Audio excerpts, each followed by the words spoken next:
दोस्तों बहुत ही important update आया है जीएसटी पोर्टल पर। काफ़ी सारी फैसिलिटीज़ से रिलेटेड जो कि आपको जुलाई महीने में मिलने वाली हैं। तो चलिए in upcoming facilities, upcoming functionalities के बारे में हम इस वीडियो में जानेंगे।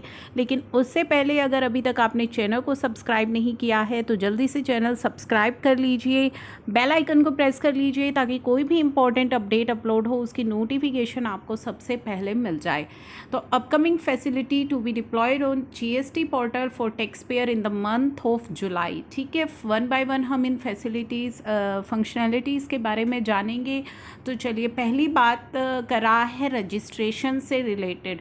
Timeline for filing of application for revocation of cancellation of registration in GST REG 21। तो रिवोकेशन एप्लीकेशन फाइल करने की जो टाइमलाइन है उससे रिलेटेड जो फंक्शनैलिटी है वो रिलीज़ और to be released for taxpayer को क्या फंक्शनैलिटी के बारे में डिस्कशन कर रहा है। इन view of spread of pandemic covid across many parts of India. ठीक है, तो कोविड-19 पेंडेमिक के स्प्रेड को ध्यान में रखते हुए एक नोटिफिकेशन नंबर 14 निकाली गई थी 1 मई को। उस नोटिफिकेशन को हम रीड करेंगे नोटिफिकेशन नंबर 24 के साथ जो 1 जून को इशू की गई थी।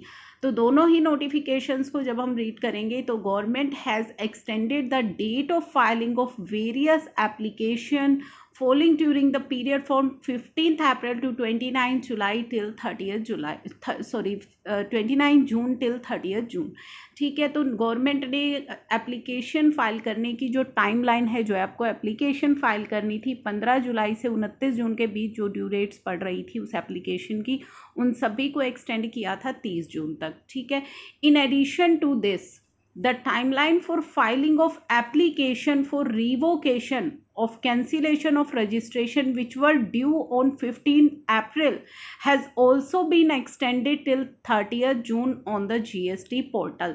तो जिसकी टाइमलाइन, जो रिवोकेशन एप्लीकेशन की टाइमलाइन 15 अप्रैल को ड्यू हो रही थी वो भी 30 जून तक एक्सटेंड की गई। Accordingly, these extensions have now ceased to be effective with effect from 1st July। और ये जो extensions जो आपको 30 जून तक दी गई थी 1 जुलाई से ये इफ़ेक्टिव नहीं है। And the timeline for filing the application for revocation of cancellation is now change to 90 days. अब जो टाइमलाइन है रिवोकेशन एप्लीकेशन फाइल करने की वो अब 90 दिन हो गई है। ठीक है, जैसा कि पहले भी थी। On the GST portal from the date of order of cancellation of registration in form GST REG 19, जो कैंसिलेशन ऑर्डर आएगा उसके 90 दिन के अंदर आपको करनी है। ठीक है, तो ये फंक्शनैलिटी डिप्लॉयड ऑन 1 जुलाई को पोर्टल पर कर दी गई है।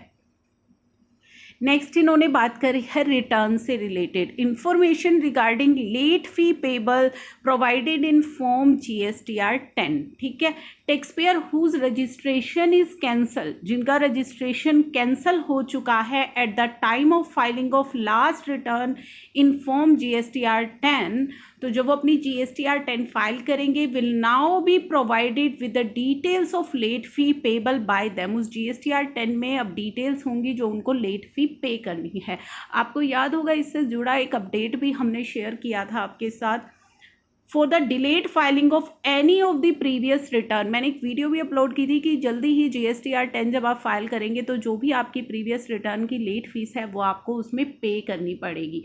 तो अगर आपने वो वीडियो देखी हो तो आपको याद आ गया होगा।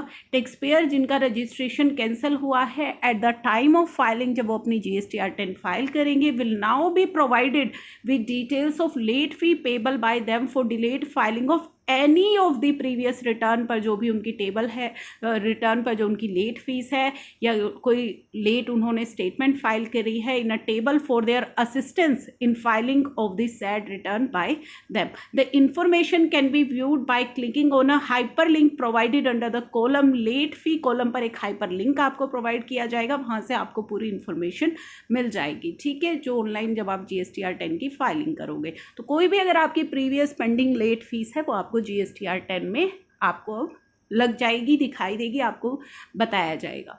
तो ये हमारी GSTR 10 से रिलेटेड फंक्शनैलिटी है जो अब जल्दी ही आ गई है पोर्टल पर auto population of data in form GSTR 11 on the basis of form GSTR 1 and 5 by the supplier. UIN holder file detail of their inward supply की जो डिटेल है UIN holder वो फाइल करते हैं फॉर्म GSTR 11 में on quarterly basis.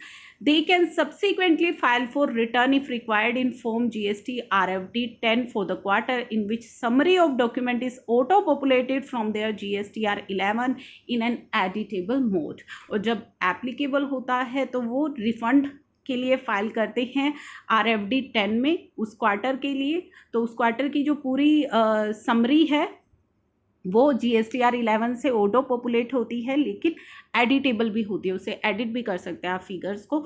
Form GSTR 11 of UIN holder would be generated with details of their inward supply on the basis of जो GSTR 11 है वो जनरेट होता है on the basis of GSTR 1 और GSTR 5 जो supplier के द्वारा फाइल की जाती है, which will subsequently help them in filing refund claim, जो बाद में उनको रिफंड क्लेम फाइल करने के लिए हेल्प करती है। ठीक है, तो ये 3 नई फंक्शनैलिटी है जो जुलाई में अब आपको अपकमिंग फंक्शनैलिटी है जो GST पोर्टल पर टैक्स पेयर्स के लिए इंट्रोड्यूस की जाएगी। आई होप ये वीडियो आपके लिए बहुत ही इंपॉर्टेंट होगी, काफ़ी सारी इन्फॉर्मेशन है इस वीडियो के अंदर। इसे आगे शेयर ज़रूर कीजिएगा और चैनल को सब्सक्राइब कर लीजिएगा ताकि सभी इंपॉर्टेंट अपडेट्स आपको टाइमली मिलते रहें।